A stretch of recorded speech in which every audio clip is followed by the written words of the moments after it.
Hi mask makers! I just wanted to share with you my experience today with receiving some FFP2 masks in the post today, but also a box of surgical style masks.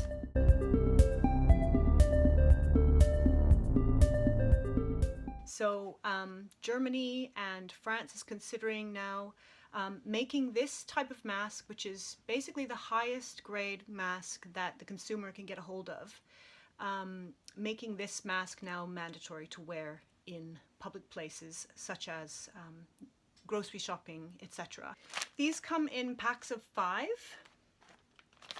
this brand here, and they're all individually wrapped within the pack as well. So I mean, this is probably my biggest problem with this whole situation regarding masks, is the disposable nature of the PPE, of the higher grade masks. So all of the waste that's involved with these. So that aside, it looks like it's a duckbill. Is it a duckbill or something like that? So it actually creates this lovely cone of shape right in front of the nose and mouth. And only that, but it also comes with this, it comes with a 5-pack of ear savers as well. I'm going to try one of these because I actually have quite a sore ear. Okay, so I'm going to clip that on.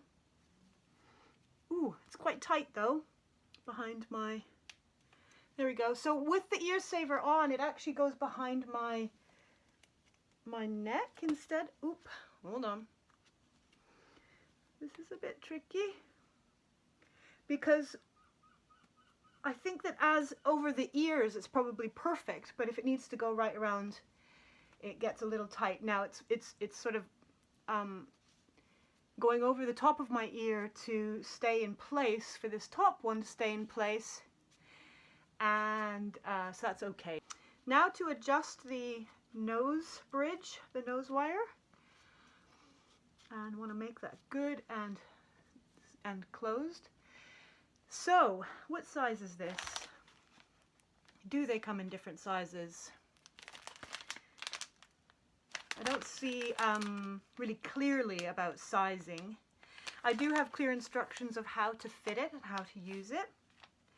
So this actually feels very comfortable. It's very breathable. This fabric is this melt-blown, non-woven polypropylene fabric. Is layered. I don't know how many layers. It's half in German, so I'm sort of reading here. But it's very breathable, and that's the point. And I don't feel any air escaping anywhere on the sides. So because the fabric is so breathable, it means that my breath is escaping and my inhalation is coming through the fabric as opposed to through any cracks. So this is very effective. I wonder if I wanted some personalization, if I'd be able to cover this.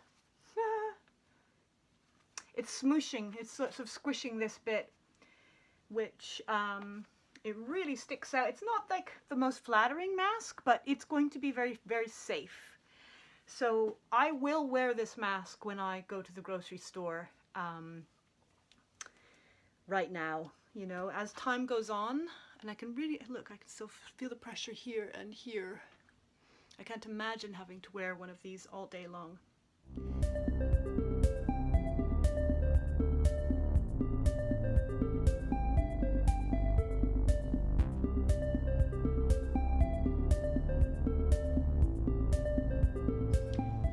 So this is the second mask, the surgical style mask. Upon inspection, it was also individually, well, they weren't individually wrapped, but it has a whole sort of layer of packaging on the inside. And this is a pack of 50.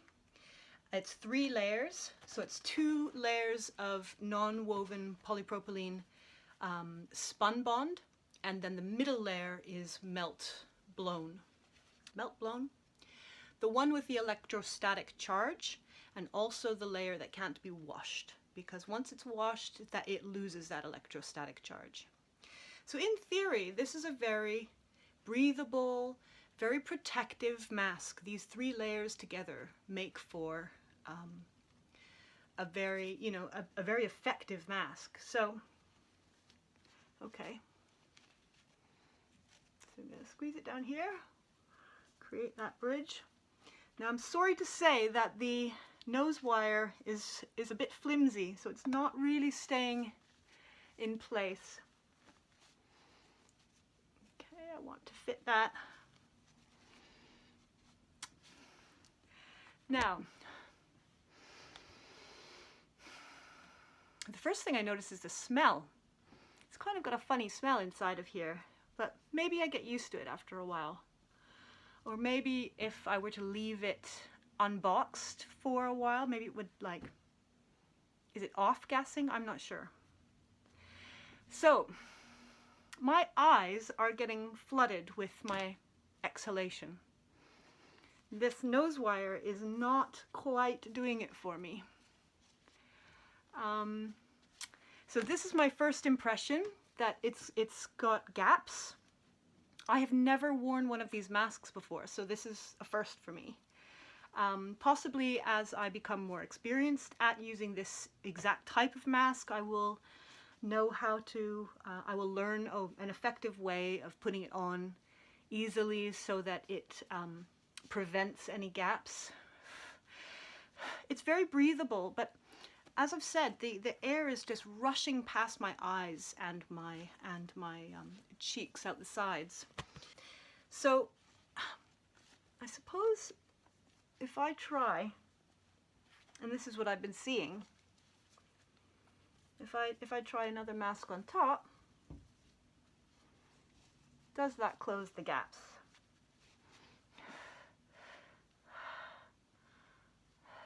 It helps. It does help. There's nothing coming out of the sides. And I could work on the top, I suppose. It also gives me that little bit more personalization. Let's try this.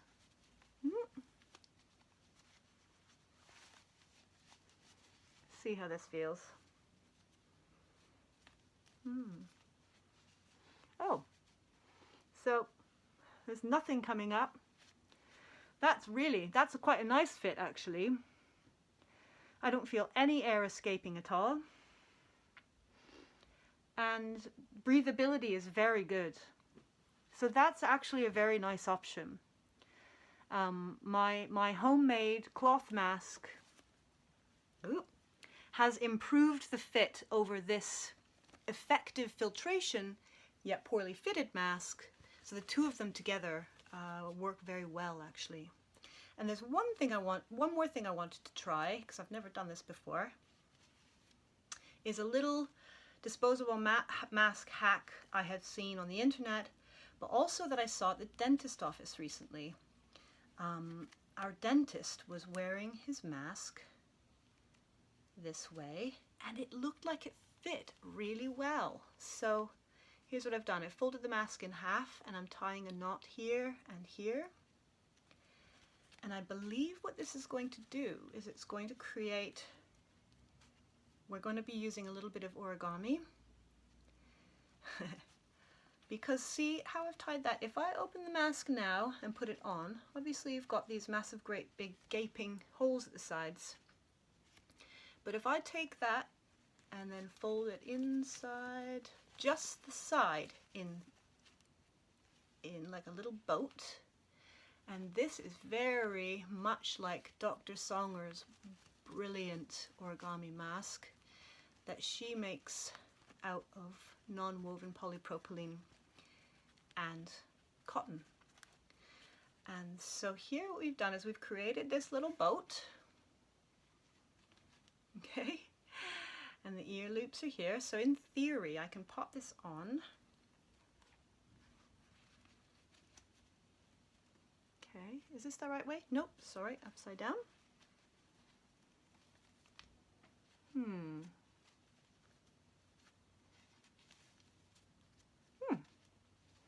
Well, I think I need to just work on it a tiny bit at the sides. But apart from the apart from the poor nose bridge function, I feel like it certainly solved it on that side. I don't feel anything escaping there. I need to work on that a little bit, possibly with a little bit of practice. And obviously I would not want to be touching the front of my mask at all when I'm out and about. But that's something. It's helped to improve the fit, definitely. And so that's cool. I'm glad I got to try that. So it didn't really get effectively covered up on that side. So anyway, there's that as well. So there you go. I just wanted to show you and share with you my experiences for the first time with these disposable masks. Just to add that these masks, the FFP2s, are not washable. What I would probably do is rotate these ones.